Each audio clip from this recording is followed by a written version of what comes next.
سر جیسا کہ آپ سیرت مصطفیٰ صلی اللہ علیہ وسلم کے ڈفرینٹ پہلو کو ڈسکس کرتے رہتے ہیں، تو آج ہمارے ویورز کو آپ صلی اللہ علیہ وسلم کے دہن مبارک کے حوالے سے کچھ بتائیں۔ بڑا اچھا آپ کا سوال ہے۔ حضرت ہند بن ابی حالہ کا بیان ہے کہ حضور علیہ الصلوۃ والسلام کے رخسار نرم و نازک اور ہموار تھے، اور پیارے محبوب علیہ الصلوۃ والسلام کا جو منہ مبارک تھا وہ فراخ تھا، کیا بات، دانت کشادہ تھے اور روشن تھے۔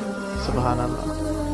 جب پیارے محبوب علیہ الصلوۃ والسلام گفتگو فرماتے تھے نا، آپ کے دونوں اگلے دانتوں کے درمیان سے ایک نور نکلتا تھا، سبحان اللہ۔ اور جب اندھیرے میں کبھی مسکرا دیتے تو دندان مبارک کی چمک سے روشنی ہو جایا کرتی۔ سبحان اللہ۔ یہ آپ علیہ الصلوۃ والسلام کا جو تھا وہ حسن و جمال تھا، جس کا ایک پہلو میں نے ابھی آپ کے سامنے ڈسکس کیا، اس سے پہلے والی ویڈیوز میں بھی ہم کچھ ڈسکس کرتے ہیں۔